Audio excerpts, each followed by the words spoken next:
Bonjour, c'est Stéphane du site Je vends plus. Aujourd'hui, nous allons parler de la vente. Plus précisément, comment faire une bonne découverte et réaliser plus de ventes. En général, c'est ce que se posent les vendeurs qui veulent réussir leur vente. Est-ce que j'ai posé les bonnes questions? Est-ce que j'ai répondu aux attentes de mon client? Est-ce que j'ai eu tous les renseignements à travers mes questions? Pour cela, il existe des méthodes efficaces et concrètes. C'est ce que nous allons voir maintenant. N'oubliez pas de liker cette vidéo pour m'encourager dans mon travail. Allez, c'est parti! Dans tout entretien de vente, il faut déjà avoir établi un plan au préalable. Pourquoi? Pour lui poser les bonnes questions, pour savoir si c'est lui qui achète, si c'est pas pour quelqu'un d'autre. Est-ce que c'est un achat immédiat? Est-ce que c'est un achat dans un mois? Également, il faut avoir tous les renseignements sur son client. Cela va faciliter grandement la vente. Dans un entretien de vente, l'idéal, c'est de se fixer deux buts et objectifs. Pourquoi?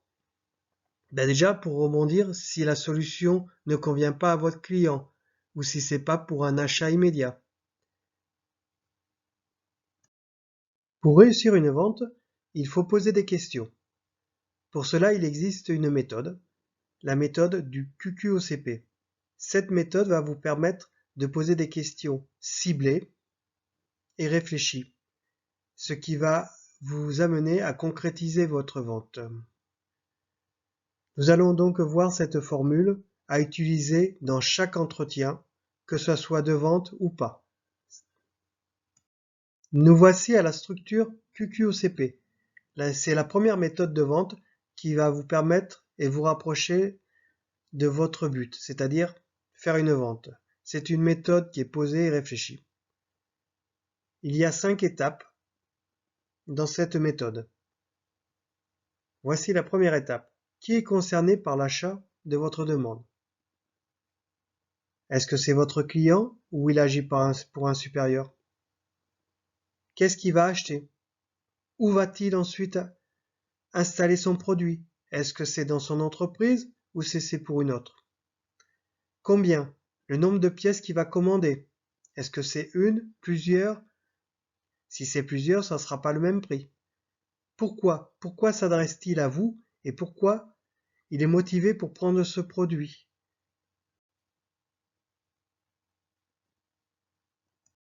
Pour déterminer le profil de votre client, pour savoir ses motivations, généralement on utilise le SONCAS.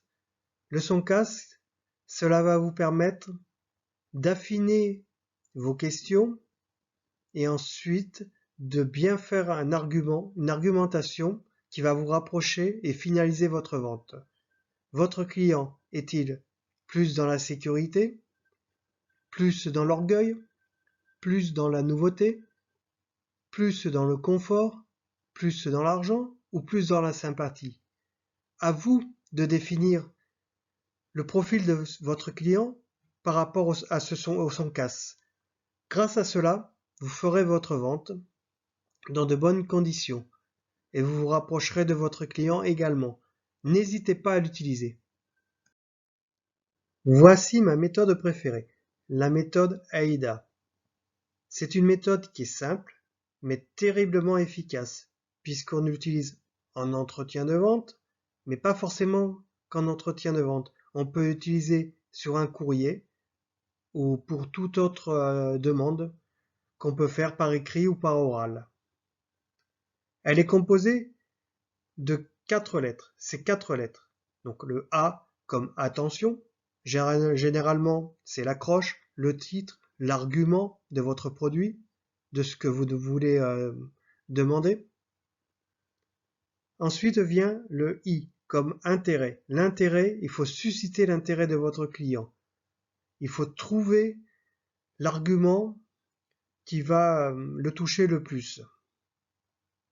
Ensuite, il faut créer un désir. Ce désir, la lettre D, par exemple une réduction, trouver un point commun avec lui, le pousser à acheter votre produit. Et ensuite, le A comme l'action. L'action, une réduction, peut être une réduction, une offre limitée. Tous ces 4 lettres, cette méthode va vous permettre vraiment de décrocher une vente. Mais pas forcément qu'une vente. Elle peut être utile pour un argument téléphonique également. N'hésitez pas à l'utiliser et vous verrez des résultats qui vont arriver rapidement. La méthode AIDA, quand l'utiliser? C'est une méthode simple, efficace et précise, et courte également, puisque je vous rappelle, elle est définie en 4 lettres. On peut l'utiliser en vente sédentaire, quand vous faites une vente en magasin, ou alors quand vous essayez de régler un conflit avec votre client. On peut l'utiliser aussi en vente directe, quand vous faites du porte-à-porte. Également en marketing téléphonique, puisque l'argumentaire est basé aussi sur ces 4 lettres. Voilà, je vous ai montré quelques méthodes pour découvrir votre client. Mais pour aller plus loin, ce que je vous conseille, c'est de visiter des sites de vente ou de marketing, que ce soit par la barre de recherche de Google ou sur YouTube. Également, de se former, d'investir dans des formations en ligne ou en présentiel.